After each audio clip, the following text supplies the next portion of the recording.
Dirt road in a gooseneck, saddle up with me. Dry land in God's country, crops far as I can see. The headlights on both ends of my heat day. This country life is for me. Ride with us, HPJ. Ride with us, HPJ.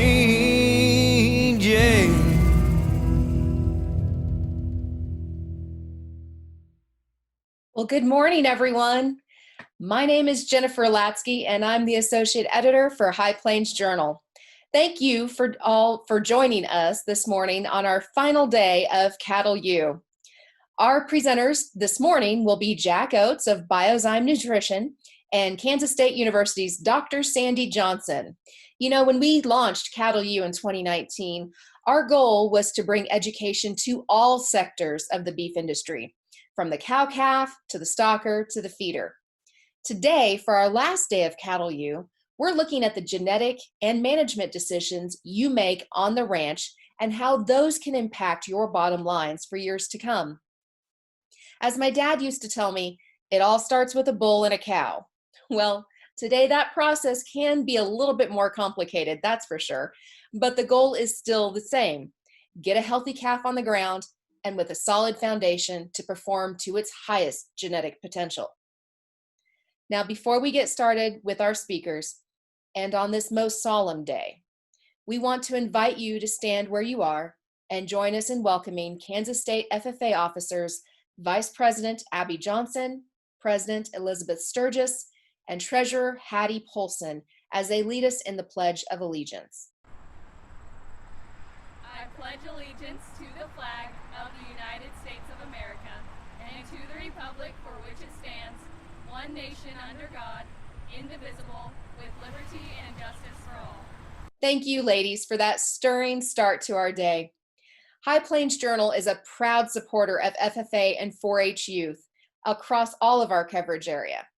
You know, this last spring, we donated 25% of every subscription we sold during the month of April to FFA chapters of our subscribers' choosing.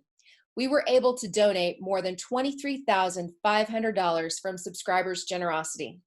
And most importantly, we created opportunities for the next generation of agricultural entrepreneurs. Now, for you folks joining us for the first time, let me share some notes on how we will proceed. First, we've already muted your video and microphones. To ask questions, just click on the chat box below and type your questions in the pop-up box that appears to the side of your screen. All of our sessions will be recorded, and the recordings will be posted soon after we're done on cattleu.net. The schedule of all of the sessions and the speakers is also posted there. If you missed a session live, remember, you can always catch up with the recordings later at your convenience. We want to thank our lead sponsor for this session, Biozyme Nutrition. Here is a brief welcome from them. Conceptate is our premier breeding mineral. It's designed to help cows get bred back faster. It's designed for cows that weigh up to 1,500 pounds to make sure that on a 4-ounce consumption they get all their needs met. Conceptate mineral is a mineral that not only improves efficiency of the cow, but it helps the cow get a reproductive tract repaired faster to breed back. It improves body condition scores and helps maintain pregnancies all the way to birth. Conceptate's definitely helped us shorten our calving season. It's added to when a buyer comes in, they want they want consistent calves. They want all the same frame, same size, same weight, and that definitely helps us sell. I mean, we lose money if our calves aren't the same weights because they don't want to pay for a group that's not uniform, and that's definitely helped us, especially the time window. And you're not sitting there calving for 5 months. I mean, it's a shorter window. Several things make it different than other competing breeding minerals. Number one, AgriPrime. AgriPrime is Biozyme's proprietary prebiotic. We farm it in St. Joe, Missouri. We've been doing it for over 60 years. The seed stock that we start with is our own. We don't have to source that anywhere, which makes it very different from the minerals that we compete against in the marketplace. AgriPrime is designed to help a cow increase her forage digestibility by over 17% or right at 17%. We increase microbial protein production by over 30%. Volatile fatty acid production is increased by 16%. I mean, that's just more energy for the cow to do her job. For more information or to find a dealer near you, visit VitaFerm.com. Well, thank you for that opening message, Biozyme. Well, now coming to the stage, well, to your screens, is Jack Oates, native of Ontario, Canada. Jack serves as an area sales manager for Biozyme in New York and Vermont, and he represents the international team in Canada. Jack was raised on his family's purebred Charolais Simmental operation in Eastern Ontario, where they raise and market bulls and show cattle prospects. He attended college in the United States, participating in successful livestock judging teams at Blinn Junior College and at Kansas State University, where he also won high individual at the North American International Livestock Expo. He earned his bachelor's degree in animal science and with an emphasis in business at Kansas State University. He recently received his master's degree in cow-calf nutrition and management from the University of Illinois, where he also helped coach the livestock judging team. A former Biozyme intern, Oates joined the staff in 2019. He resides near Cobden, Ontario, Canada. Jack, welcome, and the screen is all yours, sir. Well, good morning. Certainly a pleasure to be here with you all. Definitely an honor to be involved here in the High Plains Journal Cattle U event. And what we'll be discussing today, I hope you can see my screen at this point, is really addressing a question of, is premium nutrition really worth it? And I think, in other words, what we're asking is that investment in your cow herd going to pay off? Or is that investment in your livelihood really going to pay off? And so I would venture a guess that if you're one of the producers that has taken the time to sign on and be involved in the Cattle U event, you're also one of the producers who is really taking an in-depth look and examining your nutrition program on your own operation. And so I think there's a lot of different insights that we can gain here from the cattle industry, from several of the different speakers here throughout the week, but hoping to answer this question as best we can. And along with that, feel free to type in the chat box any questions that we can go ahead and help to answer for you. But all in all, what we're doing here is really just looking at how a premium nutrition program can bring value to your operation at home. And so I'd like to get started with a relatively simple little schematic here. And I know this is probably something that looks pretty remedial to most anyone on here. I mean, we look at the cow-calf production system's annual cycle and really, what that looks like from calving through breeding, ultimately weaning those calves off and conditioning them to either be retained for breeding and injected back into the breeding herd or sent into the food chain and harvested. And nothing new here in this, but what I would like to kind of challenge the viewership with here is the fact that, what can you examine here and increase efficiencies through different parts of your operation at home? I think if we look at each and every one of these time points in production, there's probably some kind of efficiency that can perhaps go overlooked in certain, at certain times we all get busy. And so I want to challenge everyone to think about how can they increase efficiencies throughout this production cycle. And we know that this is, of course, the most complex life cycle of any kind of food product. It has a lot of different segments as well. And so certainly a lot to examine in what looks like a pretty simple little slide here. But moving right along, we'll look at, what are some of the efficiencies in this system and how can we increase them? Well, first of all, reproductive efficiency. We know from research that that's the single most important factor that affects gross returns on a cow-calf operation. And so you break that down into a few different parts of the reproductive efficiency formula. And first of all, you have that length of anestrus post-calving. We know that we can shorten this due to maintaining a good nutrition program and a good herd health protocol. We also know that if a cow is to calve within a 365-day window or on an annual basis, she needs to calve and then conceive within approximately 80 days post-calving. And so a relatively short time period that we have there to influence that cow while she's also lactating and raising a calf at her side. When it comes to services per pregnancy, we want to keep those as low as possible. Hopefully more first service pregnancies are achieved, and that way we can have a shortened calving interval, or in essence, we know that corresponds with a more uniform calf crop, and that certainly pays dividends when it comes time to market those calves. A really nice metric in my mind of efficiency within a cow-calf operation is this next point, and that's pounds of calf weaned per cow exposed. And it examines a few different things within the cow-calf production cycle.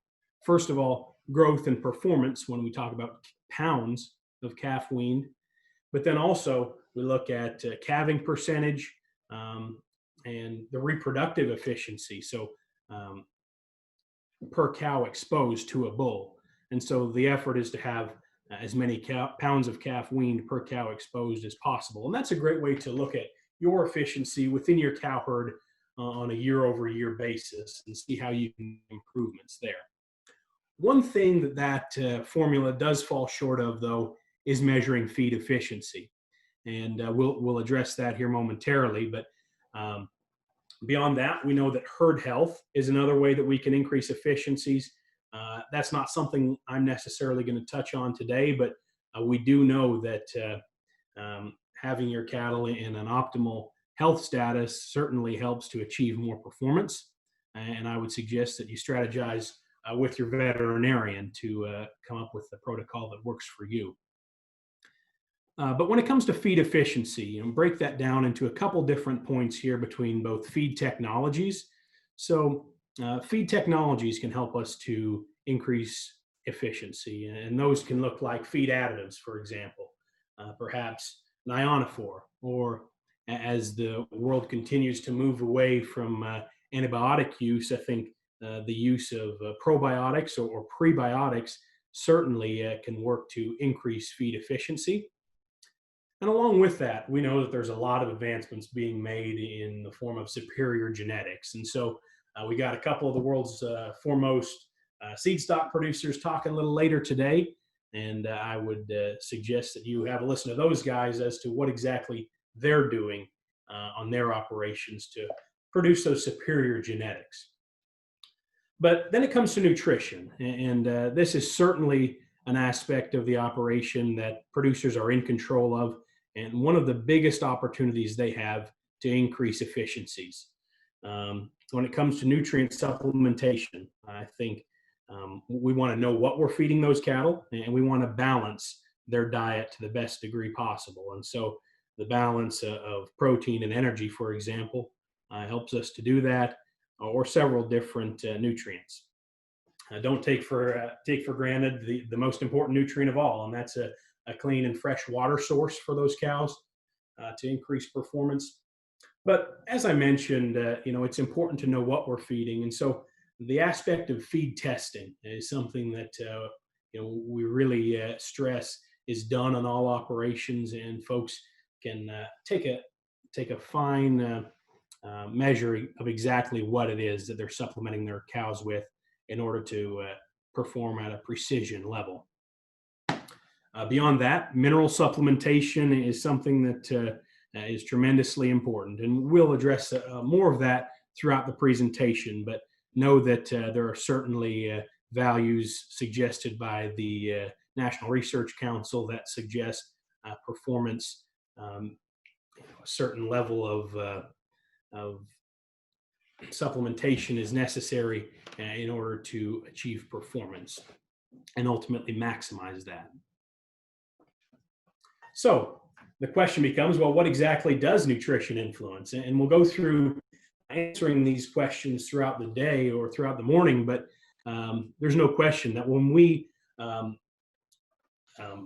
feed nutrition, feed a nutrition program that is of quality, We're going to mitigate the stress on the cow herd from the standpoint of herd health, and less stressed herd is certainly indicative of one that has quality herd health.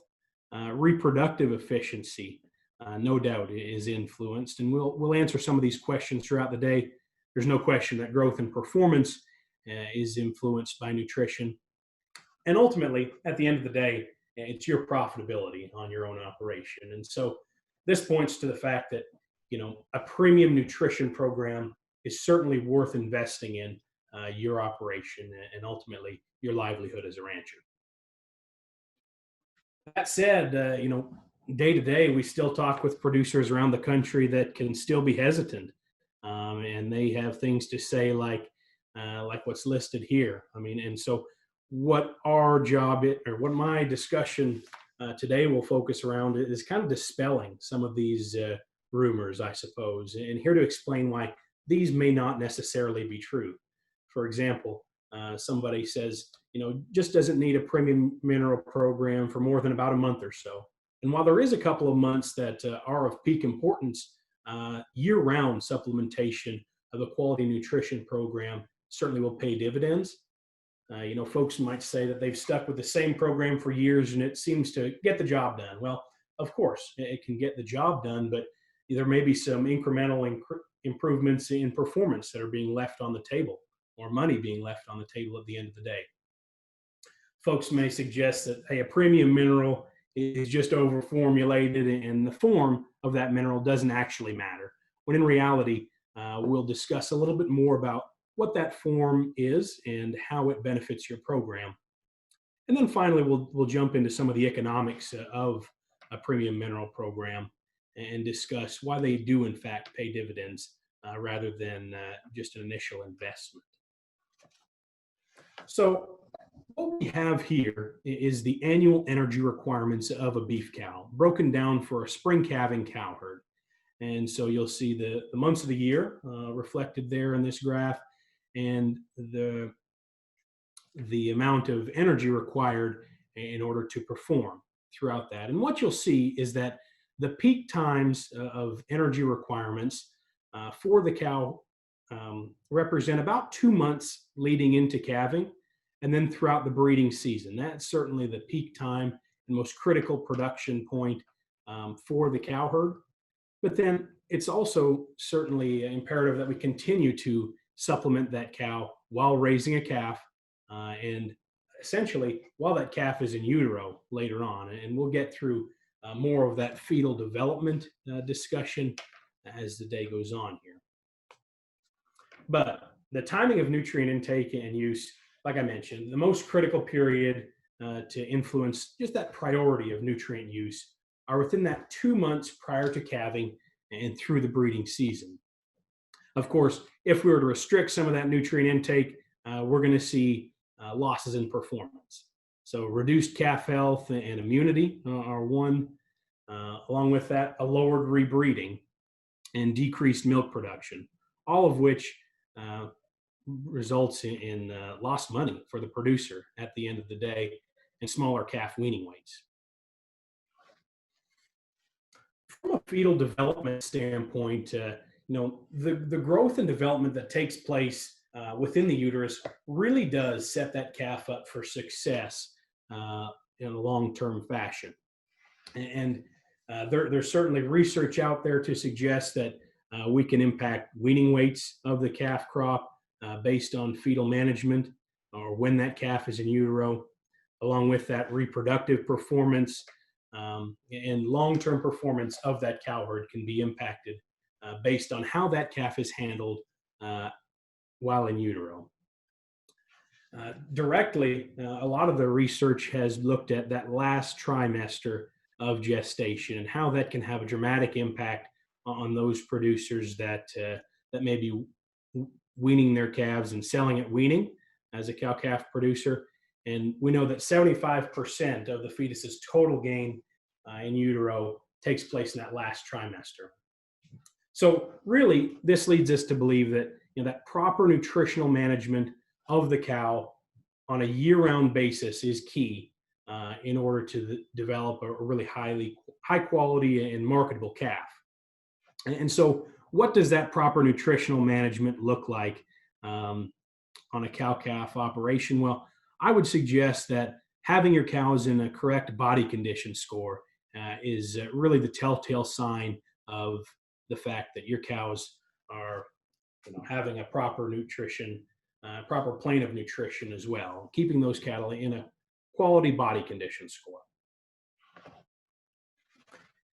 Just another aspect as to why the fetal development is so critically important is the fact that, a market steer spends about a third of their lifetime getting nutrition from their mother's placenta. And so that just speaks to the importance of how much we need to supplement that cow in order to set up success and value through the entire beef value chain. That finished steer has spent a significant amount of its time receiving nutrients while in utero. And like I mentioned, there's a lot of research out there to suggest that we're going to increase performance based on how we handle those cows, those pregnant cows. So certainly critically important. And I think something that's certainly getting more and more popular press here is the topic of fetal development and how we can set those calves up for long-term success within the cow herd. To the point of body condition score, here we have some really landmark data. Dr. Ken Oattes here suggests is that as cows increase their body condition score from a 2 on up to some of the more desirable body condition scores like 4 or 5, we see about a 50% improvement in the potency of their colostrum. And so this is some data that was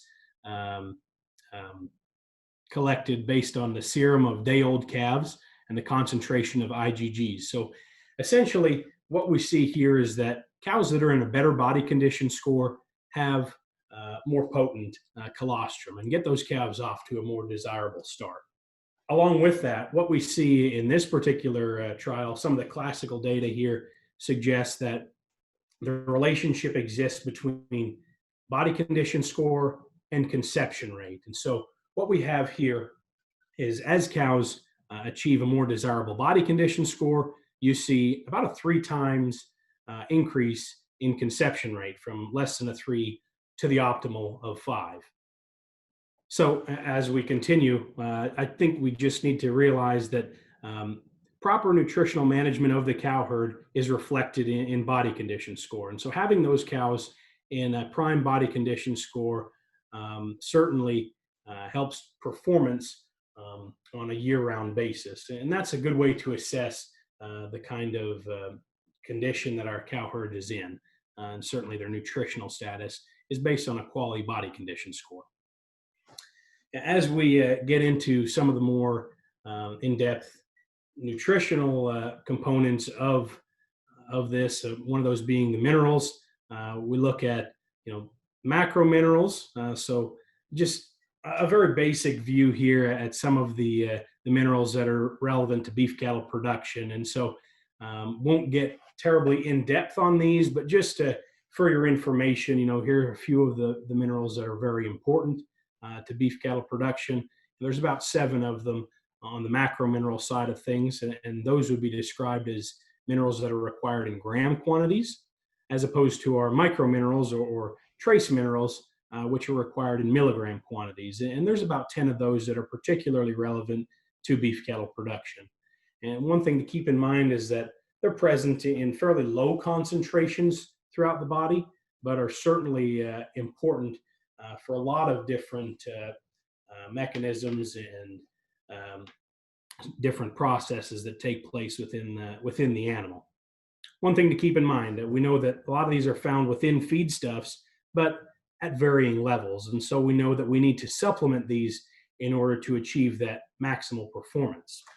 Some of the trace minerals that we'll hit on just a little bit more closely include zinc, manganese, copper, and selenium. And the reason for that is that a lot of diets across the United States are generally deficient to more marginal in the levels of these particular trace minerals. And these are particularly important as we think about hormone synthesis as well, which is certainly vital for reproductive performance and reproductive efficiency. A little schematic at the top right of your screen suggests it certainly looks busy, but what that represents is just some of the, I guess what you would call tying up of certain minerals. And so we know that there's antagonisms that exist between certain minerals, and supplementation or over supplementation of some may lead to tying up of others. And that's particularly true when we look at lower quality sources of these minerals. And so I'm going to get into a little bit more of the different forms of the minerals and their inherent bioavailability. So what you see here is that, organic trace minerals are research proven. I mean, there's a host of research out there that shows they're more stable in the digestive tract. And we know that the rumen is a very complex environment. And so what the organic part of that definition refers to essentially is the bond, or how they're bound, how that mineral is bound to a particular amino acid or protein. In the case of VitFerm, for example, the trace mineral pack that's supplemented is something that's bound to glycine. So the smallest amino acid available, and from that standpoint, very easily absorbed. But that said, these organic trace minerals, based on how they are bound, can be essentially protected from forming other complexes with other dietary components within the rumen, and would keep them from being bioavailable. And so in order to maximize the quality or bioavailability of these minerals, they're bound to something that is easily absorbed. Like I mentioned, in the case of VitFerm program, we're certainly looking at having those bound to glycine, like I mentioned, a very small amino acid. But here's a little bit of research that looks at the different bioavailability of a trace mineral based on its source. And so what you see here is the fact that there's a varying level of availability between something like an oxide, which would be one of the more cost effective or cheapest forms that's out there on the market, versus a sulfate, which is a kind of middle ground, as opposed to an organic trace mineral package, which would be the most available. And so, for example, in order to understand this graph most fully, I would suggest that if your mineral tag reads that there is 1,000 parts per million of copper, for example, if it were in an oxide form, so the cheapest form there is, your animal or your cow would approximately have about 340 of those 1,000 parts available to it, as opposed to a sulfate, which would have about 570 parts available to it, rather than an organic form of the mineral, which would have about 79% or 790 of that 1,000 parts available to be absorbed. And so I think when folks get to looking at a mineral tag and they see that a certain number, keep in mind that the form of that mineral is certainly important and can represent the quality of the product that's inside the bag. So as we look at some of the consequences of skimping on nutrition, I mean, what does it look like if somebody wants to cut some mineral costs? What will that lead to? Well, certainly less initial investment. There's no doubt about that, but there's going to be some inherent consequences of that. One of those would be a poor breed back rates and ultimately more open cows. We'll get into what that looks like from an economic standpoint. Those poor conception rates also certainly lead to a longer calving season, and that no doubt increases the amount of labor costs. And at the end of the day, when it comes time to market those calves, we've got a less uniform calf crop to market. When skimping on nutrition as well, I think a compromised health status is something that's also prevalent. Those cattle certainly aren't meeting their genetic potential, and at that point have more compromised health status. Along with that, I think something producers should have a look at it is some of the irregular weather patterns and what that means in terms of forage quality. It can certainly be a little bit harder to put up quality hay or quality forages in some of these more irregular weather patterns. And so what a program that is premium in quality would have is something that helps from a fiber digestibility standpoint and helps to maximize the forages that we have available to us. So knowing that some of these problems exist, what are the producers looking to fix? Well, of course, reproductive efficiency, like we've mentioned. Forage utilization is something that can certainly be addressed. And, we have certain different formulations that are available within the marketplace to help us from the standpoint of forage utilization and help those cattle get more from their basal diet. Producers are also looking to mitigate their cost per cow. And so we'll get into the return on the investment and the economics of that here momentarily. But one thing is for sure that all of these can be improved with one common factor, and that's the incorporation of a quality nutrition program that producers are in control of. So when it comes to selecting this premium nutrition program we've discussed, we want to define the goals of the herd and what you hope to accomplish with your program. First of all, this can look like better conception rates. If somebody has an issue with conception in their operation, they should define that goal and how they can improve it with a premium nutrition program. Perhaps more uniform calves is something they're after, with higher weaning weights, or more live calves at the end of the day. I mean, the goals that can be attained by using a premium nutrition program are certainly endless. But what these goals you have for your herd represent or dictate what you're willing to invest in your mineral or nutrition program. And so we want to understand the nutritional requirements to reach these production goals. First of all, I think we've seen some speakers throughout the week here that discuss getting your forage testing and the value that can bring to the table so we can feed these cattle from a precision standpoint. And that's certainly to benefit the cow herd. We don't want to overfeed nor underfeed and lose performance. Along with that, we really want to understand the deficiencies that are common within your particular area.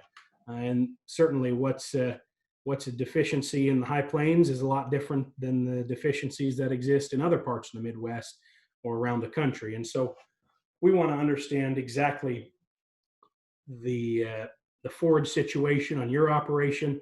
And that just speaks to the importance of forage testing or water testing so we know exactly what's there. We want to take into consideration the production cycle as well. And back to the initial graph or initial schematic on the presentation, I mean, how can we increase efficiencies, whether it be in terms of heifer development or in our weaned calf program and what we're doing to condition those calves.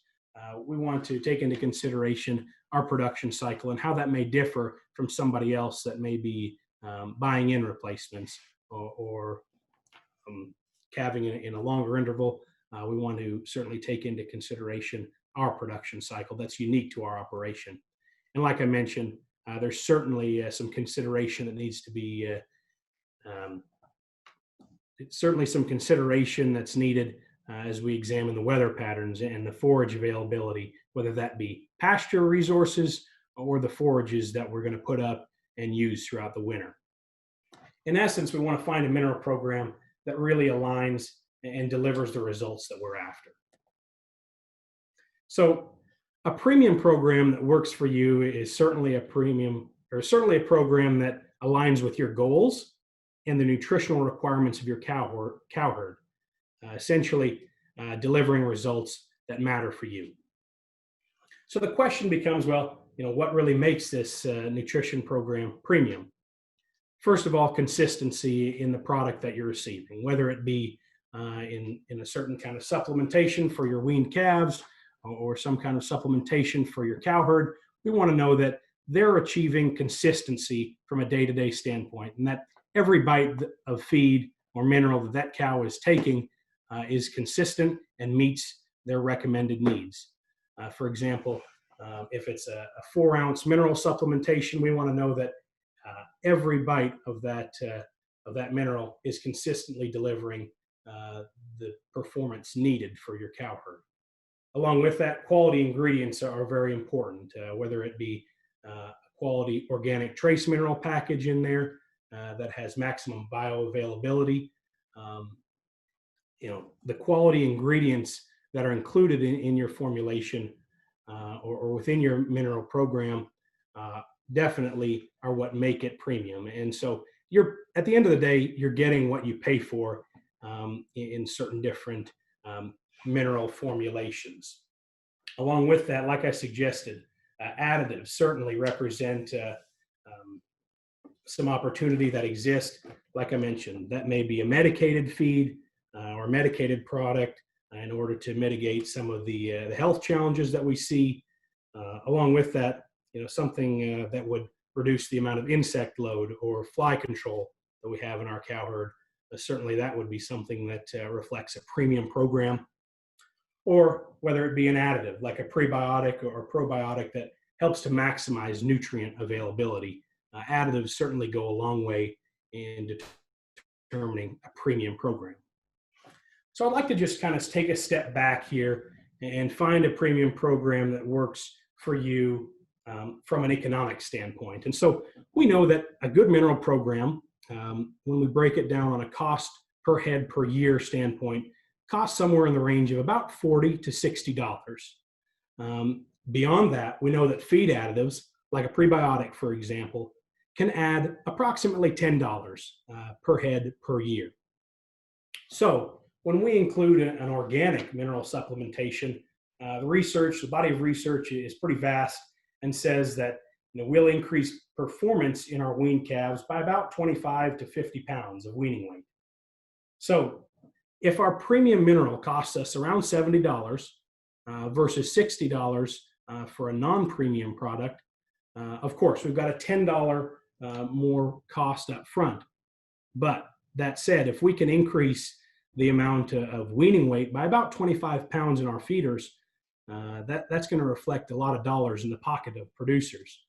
So that gives you, in this particular example of a 600-pound feeder as opposed to a 625-pound weaned calf, that's about a $40 increase in value. So with that said, you may be paying that $70 versus $60 for a non-premium, but your net is about a $30 increase in value by including a quality or more premium mineral program.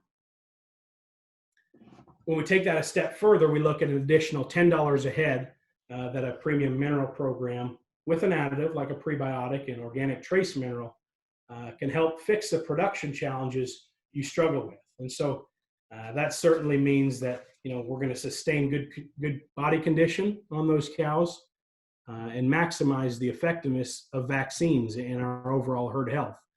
We know that, like I mentioned previously, by relieving that stress load on the cow herd, we can certainly increase that herd health and maximize the amount of effectiveness that the vaccine coverage has. Beyond that, we know that we're increasing performance by including some of these bells and whistles like an additive and an organic trace mineral, and we're maximizing forage utilization. For example, like you might have heard of in a word from our sponsor here earlier this morning with Biozyme, Amiferm can increase the amount of forage utilization by about 17%, and that certainly is the case for a lot of different additives in the marketplace. We know that essentially we're improving reproductive efficiency within the herd by allowing for more nutrient availability. So with that in mind, the question kind of becomes, wouldn't that investment certainly be worth it? And when we break it out from an economic standpoint, we know that on a per head, per year basis, we can unquestionably achieve more dollars in the pockets for producers. So when the math is done, we want to think about, what does an open cow cost the producer? And some data out of the University of Florida suggests that, the cost of infertility to producers nationwide is about $6,000 or a little more per operation. And that's pretty costly when it comes to the standpoint of feeding an open cow for a year. And if it costs about $1,000 to replace that cow and you lose the opportunity of approximately an $800 calf, that's a pretty monumental loss and something that we don't want to have happen to producers, which can of course be avoided by supplementing with a more premium mineral program.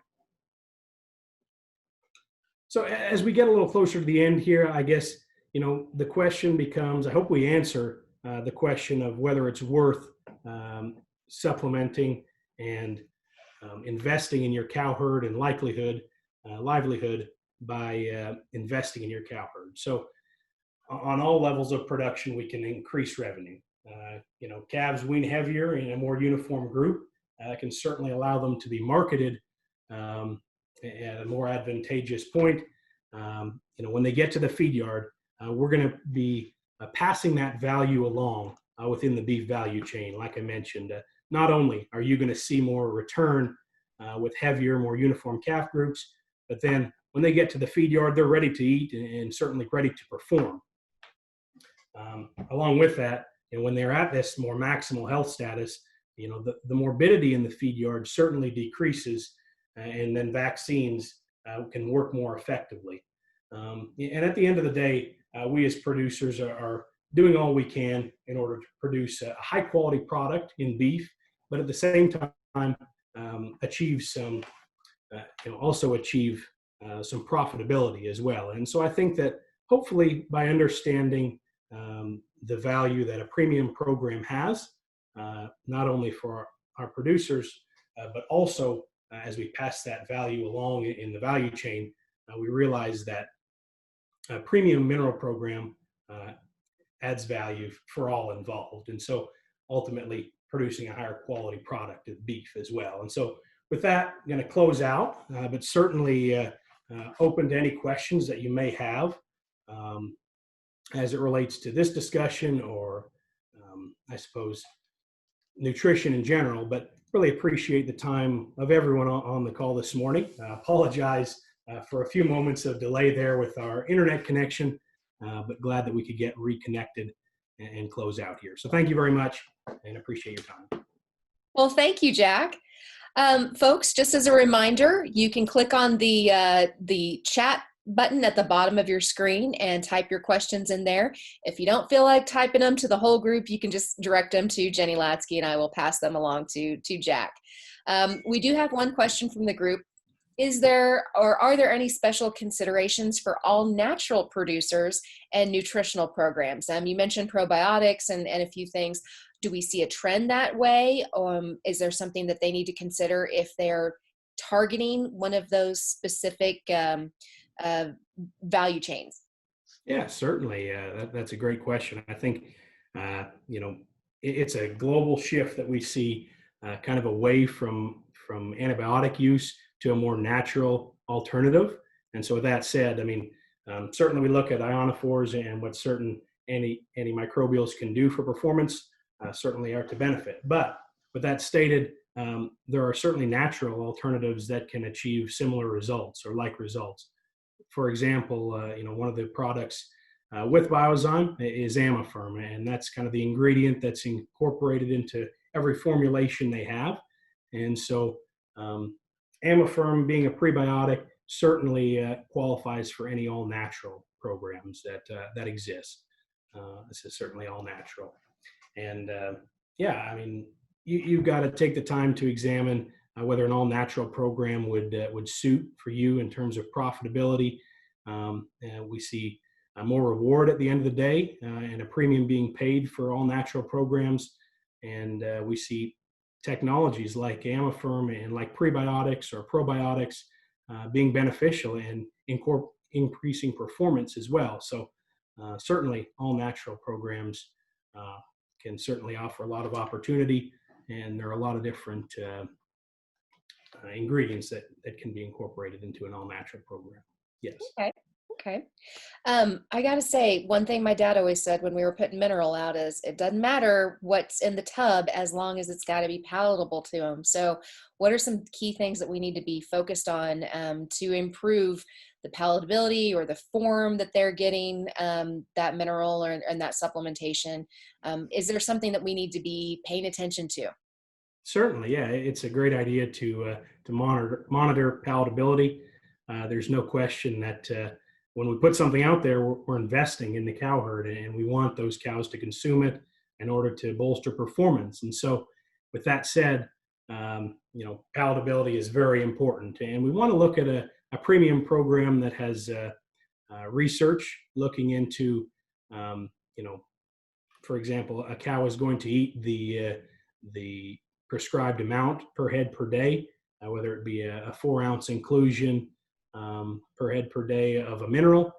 That can be driven by a lot of different factors. One of those palatability factors certainly is the inclusion of salt, and so that's often going to be one of the limiting factors that keeps cows from over-consuming, but also is going to be something that drives palatability and helps them to consume the recommended amount too.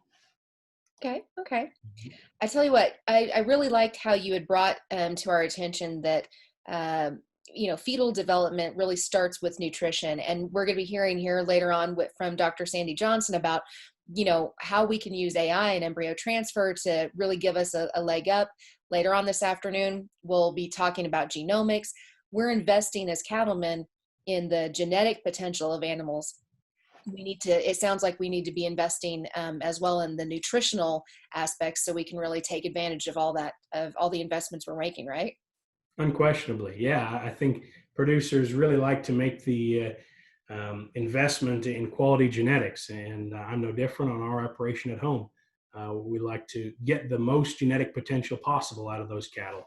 And there's a lot of different strategies to do that, but no question, we have to feed those cattle to perform and feed them from a precision standpoint, knowing exactly what they're getting in order to maximize their performance. So nutrition definitely helps to achieve full genetic potential. There's no doubt about that. Okay.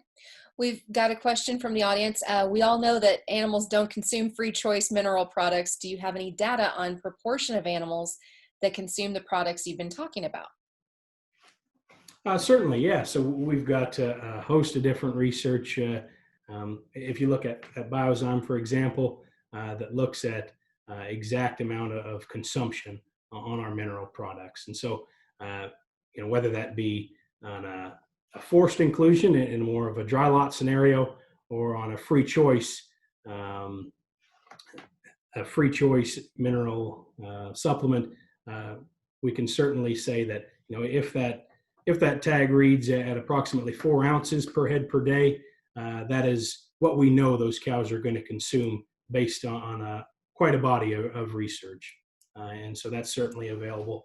I would suggest that you get in touch with your area sales manager there in the state of Kansas. Shane Shockey is there, and a great resource to help you understand exactly what those cows are going to consume. Okay.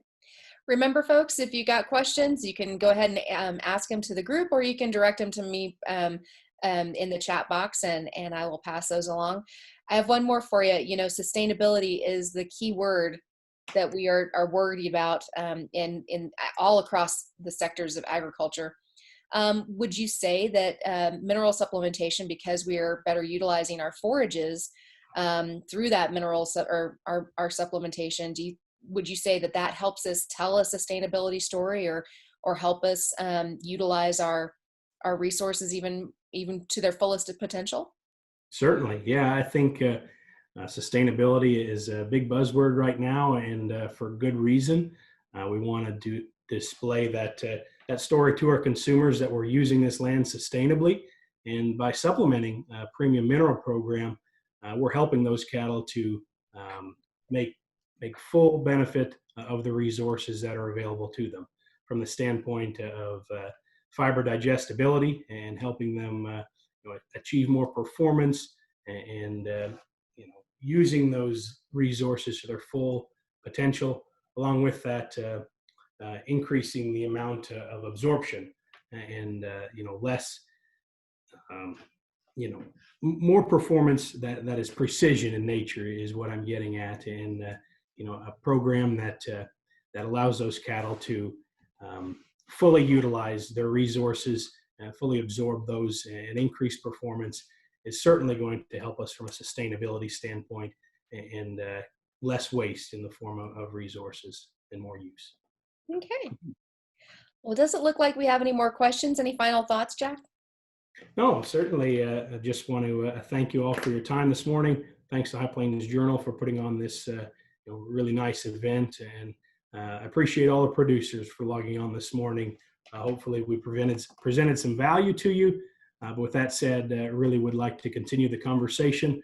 Wishing we could have been there in person to see you, but with that said, a virtual standpoint here in 2020 is a great avenue, and we look forward to visiting with you down the road when we can again very soon. So with that, thank you very much, and appreciate your time. Well, thank you, Jack. As our next speaker, Dr. Sandy Johnson, prepares to come on our screens, we want to take a brief moment and recognize some of our sponsors for today's session.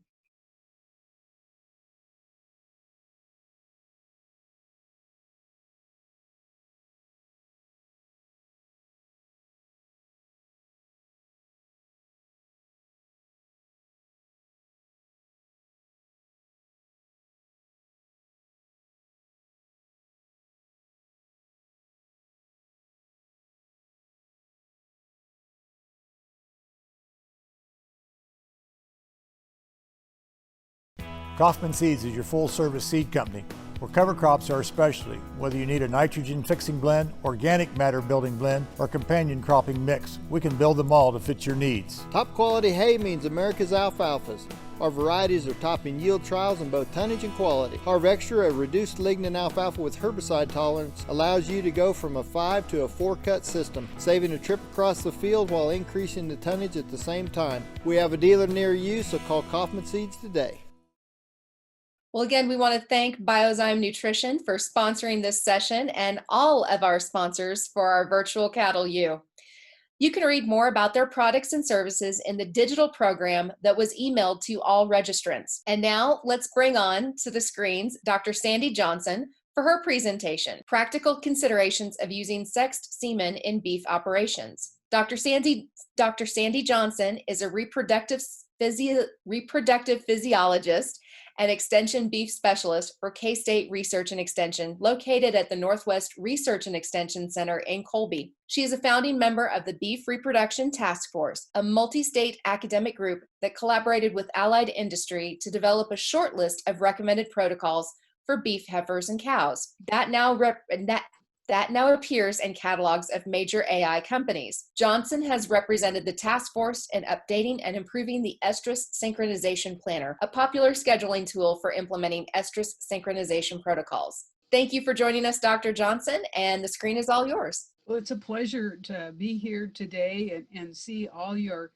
shiny names and black boxes on my screen. I recognize many names on the screen and wish that we could be there with you in person, but we'll take this venue given our situation. And thanks also to High Plains Journal for inviting me to be part of this presentation. And hopefully today we can share some things regarding the use of sex semen, and coming mainly from a commercial standpoint, but easily translates to that purebred and seed stock industry. So if we just give a brief overview of our goal today, is kind of talk about some of the options we have and expectations so that we're all on the same page. Excuse me. And then I want to talk about estimating value of what sex semen might be worth to you. That I think is a challenge in making the decision to use sex semen, but I think we can provide some good pointers in what you need to know to understand that. And then talk about how we might use sex semen with synchronization protocols. You know, our goal would be to have fixed timed AI systems that provide similar fertility as we have with conventional semen, and we'll get a sense of where we are with that in that process right now. So if we look at kind of what's being, what can be done with sex semen, we know that certainly in the dairy industry, they're using sex semen to make their replacements. And I think there's a great opportunity in the commercial beef industry to use this technology to mate a specific number of high quality cows from your herd to a maternal sire, and leaving the rest of those calves to be sired by a terminal sire. And that may allow bringing in that F1 genetics that would have great value. And that the willingness to do that, I think, has probably hurt some producers more than they know, staying with just a straight bred cow and sending calves to a commodity market. We could also think about using terminal sires and trying to create as many male calves as possible. And depending on what market we're targeting, that might increase the number of full loads of calves we could sell at a higher price. In addition, we would expect those steers to have a little greater weight than their heifer counterparts. And that would carry through then if you carried those calves to harvest and any quality premium that there might be. Maybe less, I don't say popular, but less, lower on the list of reasons to use sex semen would be that if we would use that on yearling heifers to generate heifer calves, having a lighter birth weight, we might have greater calving ease. You know, a lot of our genetic tools are really helping us manage that pretty well now, but nobody wants to have any calving difficulty, particularly with those young cows. So that's another opportunity. And of course, as we think about using other reproductive technologies such as embryo transfer and in vitro fertilization, just really helps target those further with the genomic information we have, and we'll really have more and more ability to create specific, not only the performance side of the genetics, but also the gender that goes along with it. So those things present some great opportunities, and you know, we'll see more and more of that being used over time, and the dairy industry is leading that right now. So an important thing to understand about using sex semen is that when they sort the semen, we won't get 100% of one sex. It'll be roughly 90%. And so if we just look at an example, if we inseminated 100 females to sex semen, we got 54 pregnancies out of that, roughly 90% would be the preferred sex and 10% the non-preferred sex. So as we think about trying to value that in our operation, we have to recognize that as a part of it.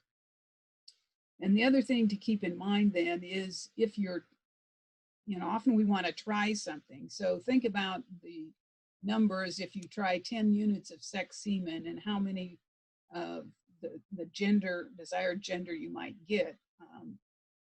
The numbers are against you with, you know, only 10 units. You might gain one additional preferred sex. So you kind of, to really get the advantage, you have to go all in on it. Let's look at a scenario then using 300 head of cows and a 15% replacement rate. If we wanted, we'd need about 50 yearlings to breed to generate about 45 of those replacements on at calving. So if we want to try and compare a scenario where we're using conventional AI to adding sex semen, we get something that looks like this. And in order to have this discussion, we need some numbers to use. And so I'm going to use a 60% AI pregnancy rate for conventional semen and 54% for sex semen. That's 90%. That's an easy number to use. And we'll talk a little bit more about what that difference might be. So using conventional semen, I could mate 170 of those 300 cows to a maternally oriented sire. And that would get me roughly equal numbers of males and females out of that maternal sire. The remainder of the herd then could be mated to a terminal sire, and that could be with additional AI and natural service both. If we use sex semen, we would need fewer of those cows to mate to the maternal sire. And to get 50 of those maternally sired replacement females, we would also get about 6 maternal sired male calves. The remainder of those cows then could be mated to a terminal sire, and we would expect then that general ratio to be similar in those. So we're able to be more selective in these cows that we use to this maternal sire. An important thing to consider when trying to determine the value of this is if we're going from a straight bred female to an F1 replacement female, what's the value of that to the herd? What's the difference in value between these maternal males and the terminally sired male calves? It may be a matter of so many pounds at weaning, or it may also impact quality at harvest, depending on the total plan. So to really try and figure out, is sex semen worth it for me in a commercial operation? A good way to do that whenever we're trying to decide whether we want to compare option A to option B from an economic standpoint is to use a partial budget. And so when we do a partial budget, we look at increased cost to the system as well as increased returns, any decreased cost, and decreased returns. So front and center in mind of sex semen is increased cost, and on average that's going to be anywhere from $15 to $20 more per unit of semen than your conventional semen. In some cases you can find bulls that there's little difference in cost, but most times $15 to $20. Now, what do we get for that investment? Well, I talked about these replacement calves heifer value. If I rely on the numbers of our animal breeder, Bob Weber, talking about the value of a crossbred cow on an annual basis, depending on what the calf market is, he's putting that at $100 to $150 per cow per year as the value of a crossbred female compared to a straight bred female. So that adds quite a bit of value into that replacement heifer calf. If we are marketing, depending on how we're marketing those calves, having more terminally oriented calves then could also have additional value either at weaning or at harvest. Now we have to recognize decreased returns in any difference between those maternal sired calves and the terminal sired calves. And an important factor then is also this reduction in pregnancy rate between the sex semen and conventional semen. So we would expect a certain percentage of those, in the example I used, roughly 6% of those calves would be hopefully only one cycle later, or about 40 pounds lighter at weaning from that reduced conception rate. We may have some decreased cost in that if we get less calving difficulty with more those targeted heifer calves. Maybe a small item. Don't think of any other decreased cost in the system, but your operation may be somewhat different. Sexing Technologies has had Jim McGran, an economist with Texas A&M, develop an extensive budget to look at the use of sex semen, and that's available on their website if you want a more in-depth look at that cost. But this is kind of a quicker way to do that. But again, you need to understand the values of these various calves to your operation for whatever type of situation you put it in, and that, you know, a good estimate of the numbers that you're going to get of each of those types of calves. So as we try and get a better idea of some of those numbers, then I want to start with just some guidelines for sex semen, and that is we need to walk before we can run. So we want to be using sex semen in an existing AI program, work out the kinks there with conventional semen, and then start incorporating sex semen. Now we could spend a lot of time talking about what that means, and we have lots of materials to help you on that, but that's going to be the basis for using sex semen. And the second rule I'm going to give you is our best results right now are using that in animals known to be in heat. And we are certainly working at trying to get fixed timed AI systems to be equivalent to inseminating in heat. But right now, that was my best recommendation, is use those that are in heat. I want to look at then just a little bit of data to kind of explain some of the things we've talked about further. This is some of the early work with sex semen. So at this point, we probably had 2 improvements in the technology that relates to the sex semen fertility since this was published. This is looking at fixed timed AI in dairy heifers with a 14-day CEDAR protocol with either conventional semen or sex sorted semen, and then looking at whether they were in heat or not at the time of fixed timed AI. So you see the conventional semen, there really was no difference in fertility if they were in heat or not at the time of fixed timed AI. But when we look at the sex sorted semen, first we see this 24% drop in pregnancy rate between the conventional and the sex sorted. And then we see a further drop between the sex sorted if those animals were not in heat. And so this is showing us 2 critical things about sex semen. And sex semen goes through about 30 different steps to get sorted. And so that's hard on the process, or hard on the cells. And then secondly, because it's hard on the cells, then the fact that anything that has not been in heat yet, we really have a low fertility there. So as I mentioned, this processing is stressful, and so the lifespan of those cells in the reproductive tract is shorter. And I have this little cartoon here, and if we think about what happens when an animal comes in heat, I'm trying to use a tool here.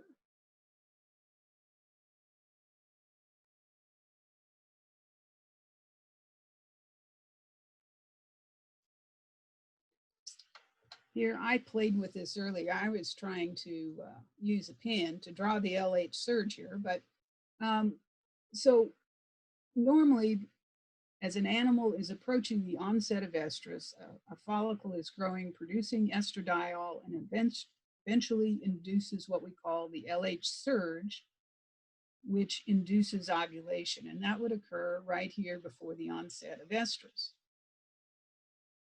We use GnRH in our synchronization protocols to induce that LH surge if it hasn't occurred on its own. So with conventional semen, when we inseminate, whether they're in heat or not, the lifespan of the semen is such that it's fine waiting for ovulation on an average of 28 hours later, and then fertilization occurring anywhere from 6 to 10 hours after that. But with sex semen and its shorter lifespan, we need to get that insemination occurring closer to the time of ovulation so that it's there just in time to undergo capacitation and be able to fertilize those ova. So we're looking at systems then that will allow us to inseminate as many animals that are in heat as possible. And then if they're not in heat, maybe we make a different decision. So one of the ways that we can do that is using an approach that we call split time AI. And this is showing an example with a 14-day CEDAR protocol that we might use in heifers. And a part of this, from a research standpoint, we've used is to apply a heat detection aid at the time of prostaglandin and use that to make a decision at the normal time of insemination. In this protocol, that's about 66 hours after prostaglandin. So if that patch has been activated, and with this type of patch, the gray cover is removed, if they're activated, those animals would be inseminated. Anything that was not activated at that time point, then they come back 24 hours later and the same decision is made. If the patch is activated, we use sex semen. We don't need to use GnRH because they've had their own LH surge started, and anything then whose patch is not activated, we can use conventional semen. So that's allowing us to inseminate as many females as possible that are in heat with our sex semen, and then taking a more conservative approach with those that are not. Now, so what kind of numbers might we look at if we have a good response? We have 100 heifers, 70 of them may respond and show heat at this 66-hour time point, but the response could be much lower, anywhere, might be 50%, which then increases the number that are going to be in heat 24 hours later. So this is one approach. It adds an additional day and the addition of a heat detection aid in order to use the sex semen. And if you have a really good response here, then some of the data would suggest maybe we're not getting, again, it depends on the value of these pregnancies to the sex semen. We may not be getting enough of a bump to warrant the extra day. Oftentimes when we are using sex semen, though, we have enough greater value of those targeted individuals that we want to go ahead and use that.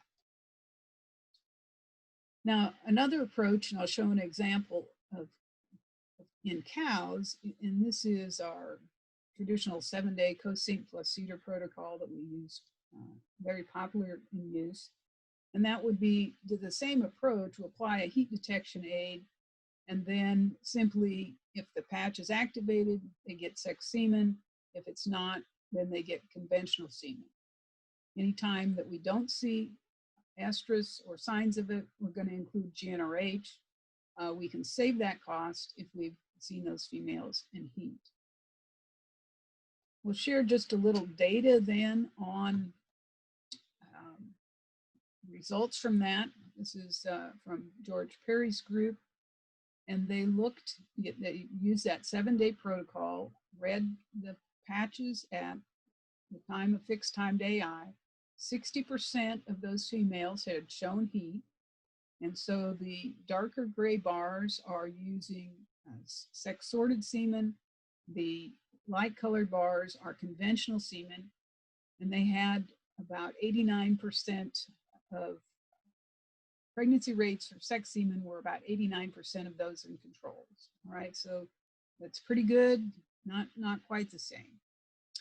If they were partially activated, so they're probably just coming in heat, and partially activated means about, quarter to a half of that covering has been removed. did the same thing with those. We see a slightly bigger difference between the sorted and the conventional semen there. And those that were not in heat, then we see this big difference here. We're down to a 30% pregnancy rate with the sex sorted semen if they were not in heat. We still get a decline in the conventional semen if they weren't in heat, but not nearly to the magnitude. Now, another part of this story of the difference between conventional and sex sorted semen, and in the studies I'm showing you, they're trying to use the same bulls as conventional semen and sex semen, but we do know that there are differences in bull fertility. Some bulls, they say, won't sort, so they can't even generate sex semen from those. And we seem to be seeing differences in fertility in some bulls in relation to whether they're used as conventional or sex semen. And so as we look at all this data, that's certainly a consideration in trying to figure out, is sex semen equal in fertility to conventional? Because if you ask the people at Sexing Technologies, they will say with their current product, they are very nearly equal. But in some of the beef data, I don't think things bear that out. So we just need to be aware of that right now. And as we look at our guidelines then for using sex semen, I think it's good to anticipate some lower fertility. If we go back in some of the earlier literature, you see an even greater reduction. And so I don't know if that's a fair range with today's product, but certainly what we're seeing, even with the newer product, there is some reduction in fertility. I want to make sure that you understand how I'm using these terms. So if sex semen is 80% of conventional, and our pregnancy rate with conventional semen, let's say, is 55%, then 0.8 times 55 or 44% would be the expected pregnancy rate with sex sorted semen. So, you need to be realistic about the responses. And so as we think about this, using sex semen, using it on those cows in heat, but we could also select cows that are in better body condition, have had a longer interval since calving, all those things that we know help us get a better reproductive response to try and keep these numbers as high as we can.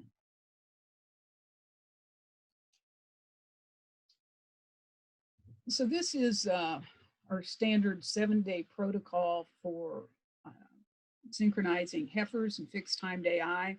And what we know is that one of our challenges with our current synchronization protocols is with both heifers and cows, but particularly heifers, they don't all respond to this first injection of GnRH. And we think that's a limiting factor in the results that we get.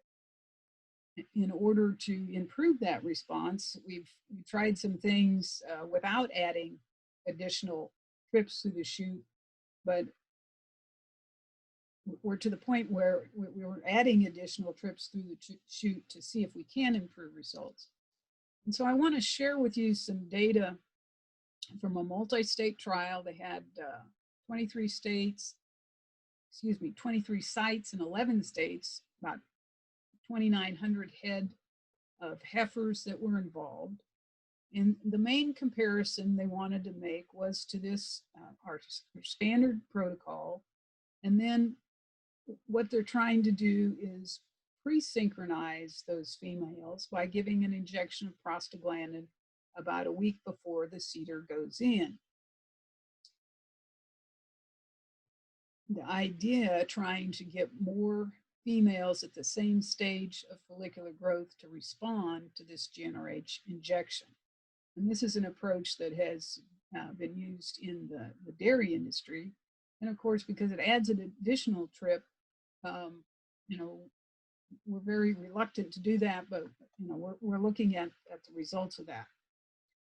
So the study I want to share actually has 8 treatments because each of these 4 treatments had either conventional or sex semen.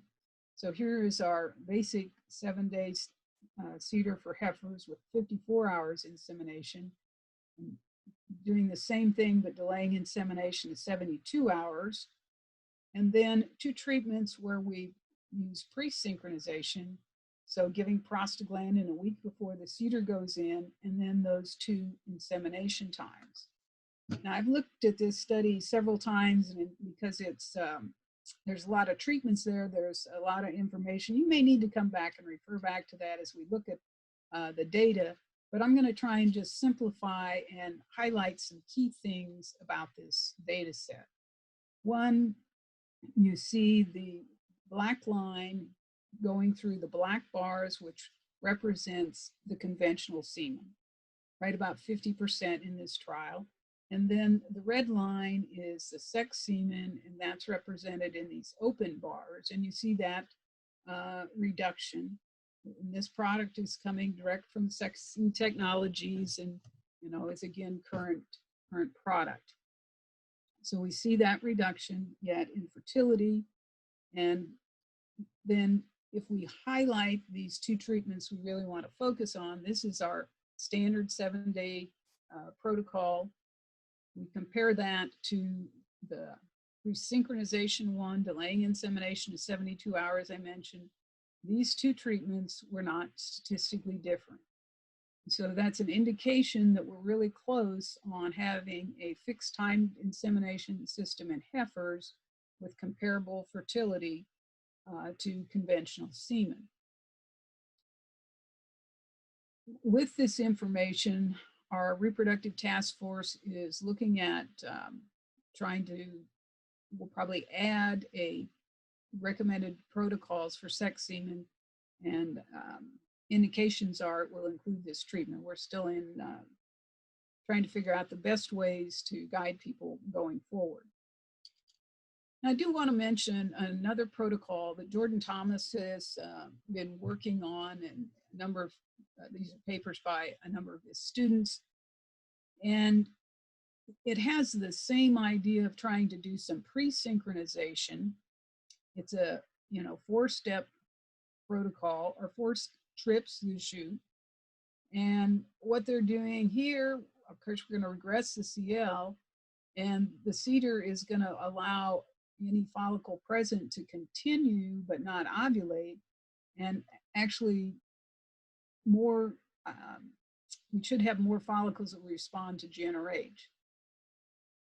What they've seen so far is very good estrus response with this, and fertility is good as well. The challenge that one of the things we need to still learn about it is, okay, you've got now 4 trips through the chute. What's the benefit of that 4th trip in a wide range of situations? We have some data on that, but looking for more in a broader set of types of cows, and to help make that decision, is that additional step worth it?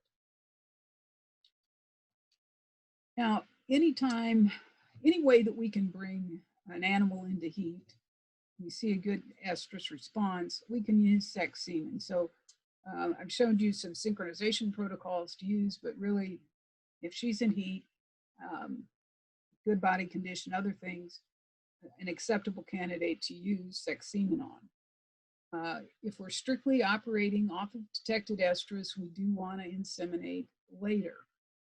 So if we see a female in heat first thing in the morning, and it's obvious that she's been in heat a while, then probably we can go ahead and inseminate her with sex semen later that evening.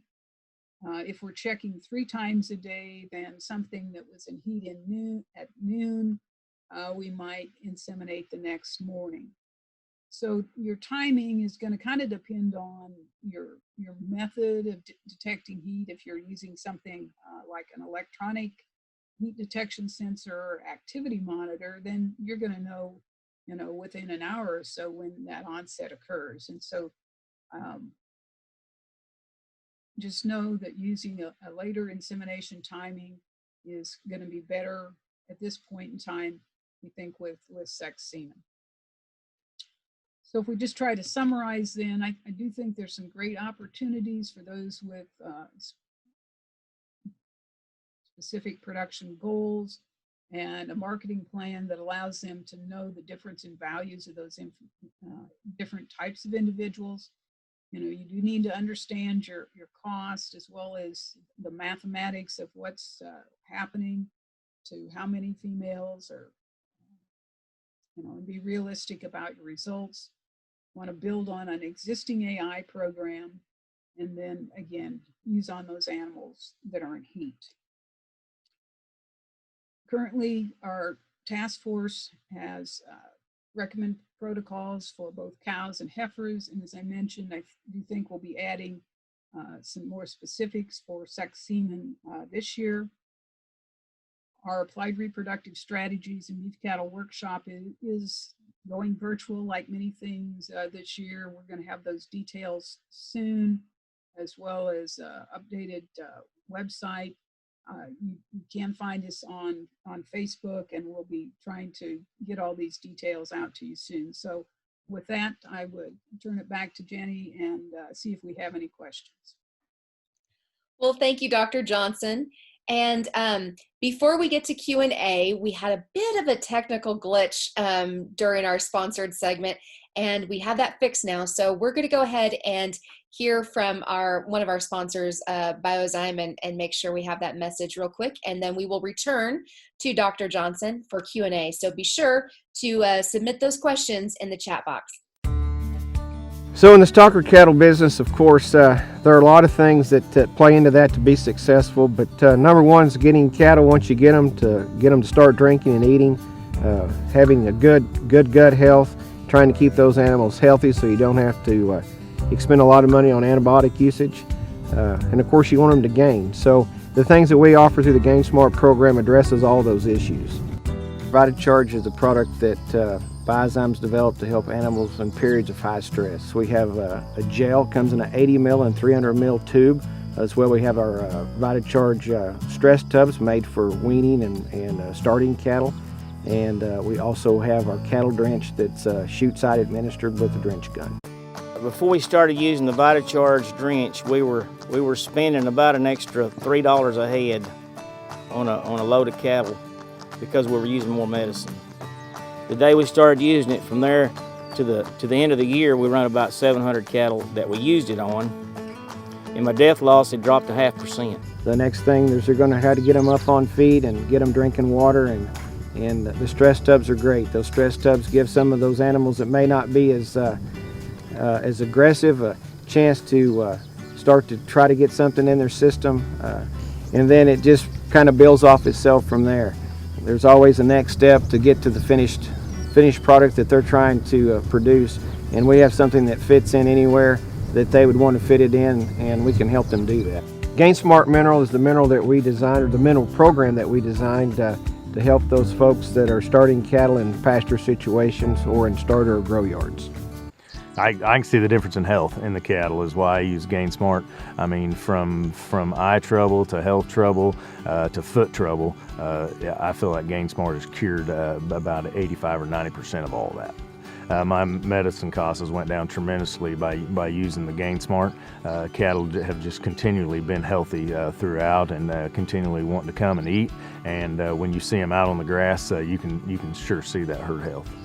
It keeps our medicine costs is lower, our labor costs are in check, our gains are better, and the consumption rate is where it's supposed to be. That all adds up to a very demanding profit. Learn more about the Gain Smart Stalker program and find a dealer near you at gainsmart.com. All righty, so we are back with our Q&A with Dr. Johnson, and we'll have her go ahead and start her video and come online again. Thank you for your patience, folks, with our technical difficulties today. As you can imagine, there's a lot of school children on Zoom, so this is what it is. Dr. Johnson,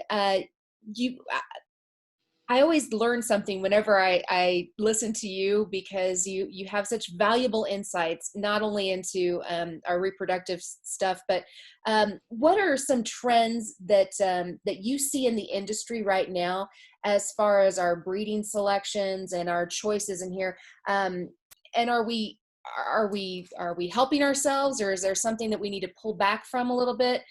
You mentioned maternal traits versus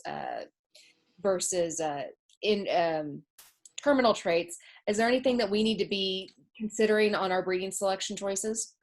Well, certainly all the genomics have put a lot of information in our hands, and I think we really need to get producers to look towards using indexes to help try and sort through all that information that's out there, because it's certainly overwhelming if you look at all the individual numbers that are there.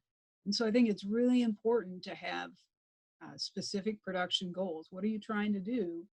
And then try and find those indexes that help direct you to the sires that best fit your operation. You can still use some of that other information to make final decisions. Maybe these are similar index bulls, but I don't like, I don't know, maybe it's a marbling trait, something, you're going to make a decision on something else. But, if we look at some of our other industries, they certainly make use of those indexes well. And, some people are concerned about, well, my economics didn't go into the development of that selection index. And that's true. But I think you'll find that the way that they have been weighted is still relatively close to what's going to fit your situation, and you're much better off trying to use that than getting just so much there now. That's the way I think people need to learn to use those and develop some experience, and I think then they'll gain the confidence. Okay. Folks, remember, if you have a question and you would like to ask it, you can either ask it to the everybody else on the chat function, or you can specifically send it to Jenny Latsky, and I will pass that along to Dr. Johnson. You do a lot of consulting and talking through your extension work with cattlemen. What's one thing that trips us up? What's one thing that when you talk to them, you just go, I think that's where you're getting a little bit confused there, and that we can fix? Well, when we talk specifically about synchronization protocols, it's really easy to get the different products mixed up, and giving the right product on the right day is really, really, really, really important. And depending on when you figure that out, we may, the answer to, if you did the wrong thing, what the answer is going to be may vary. But sometimes it's the simple stuff that trips us up. And so keep that in mind. And then, the other thing that's top of my mind this time of year for our spring calving herds is that, we've always got a lot of things on our plate, but if we can keep cows in good condition, and the easiest way, if they need to regain condition, is to reduce their nutrient requirements this time of year, whether it's through weaning or supplementation. This is the cheap time to fix any problems. If we don't fix it, then we pay big time. And sometimes we've got other things going on, and it's maybe almost a time management thing. But this is just such a, we think about calving and breeding, and they're important, but we can make some decisions right now that make our lives much easier by how we manage that cow condition going into the fall and coming towards calving in our spring calving herd. So those would be my two things on the smaller and bigger picture. Okay, so that brings to mind too, what should we be, you talked a little bit about some things that we can do right now to put us in a better position for this spring calving. What for fall calvers, what's some advice for them? Well, often our fall calving cows are they've been better conditioned through the summer, and just keeping on top of, depending on how they're managed, depending on where they are and what they're eating. Out here, our fall calving cows, what they have to eat is declining in nutrient quality in general. Now we may have them on, we don't quite have wheat ready to graze or any other cereal grain, but keeping track of that nutrient intake going into breeding season is still going to be important. You've got some condition to give up perhaps, but they need to be kind of level and not nosediving going into the breeding season to get a good reproductive response. So just keeping track of that and using our basic tools of testing forages and balancing rations to make sure we are meeting nutrient requirements. We've got the tools, we just need to use them and make sure that we can help those cows as best we can. We want them to work on their own, but we don't want to put them at a disadvantage. Okay. We've had a lot of changes in the industry in the last 20 and 30 years or so. As somebody that's working with others in your field, and what other people are working on, perhaps what's something in the future that really excites you? We're going to be talking about genomics later this afternoon. What are some things in this field that we should keep on our attention spans for the coming 5 years or so? Yeah, well, I think one of the things to think about, there's some people that may not see the value in an AI program today. And as I look down the road, I think we're not going to be installing semen. We're going to be installing embryos in those cows, much like they're doing in the dairy industry right now. And those embryos are going to be, targeted genetics to specific markets. And I think there's going to be some opportunities there, and having known genetics and marketing that value, I think is going to be important. And there's probably going to be a wider difference between the value of commodity unknown cattle versus something we know what the genetics are. So I think that's something to keep in mind as we look at these changes coming down the road. Okay. We've got a question here. Has there been any research into protocols designed specifically for the cows with their first calf at side? And would those upcoming protocols be a good fit for those cows? We've looked at a lot of these protocols have included first calf heifers with those. I don't think that we have any particular one specifically recommended for first calf heifers. I think the important thing there is really staying, often we've kind of trained people to get them bred the first time, and then maybe we kind of let down a little bit in keeping those in condition and getting ready to be bred their second time. And so, if you can get your nutrition job done and you have genetics that fit what your nutrients are, they're going to respond to these systems that we have there. So I think that's where the emphasis should be, is really working on their condition and trying to help them succeed as best possible. Okay. It doesn't look like we have any more questions from the audience. Dr. Johnson, is there any final thoughts that you have for our viewers? Well, I guess I would just encourage you to look for those recommended protocol sheets. We will be updating those this fall. Look for those sex semen guidelines. We'll see how well my ESP has read what I think our group will all come to agreement on. And we will be incorporating those things into the synchronization planner as well. And of course, the goal of that is to try and make sure that you do give the right injection on the right day, because sometimes we get things mixed up and we don't want that to happen to people. So. All righty. Well, hey, thank you, Dr. Johnson, for joining us today. Folks, I think that about wraps it up for our morning. We want to thank all of our speakers for today. Jack Oates from Biozyme Nutrition and Dr. Sandy Johnson. Join us again right here at this same time at noon for our final session of Cattle U. In this coming session, we will fully explore the topic of genomics and how they can help you make the best decisions for your herd's future.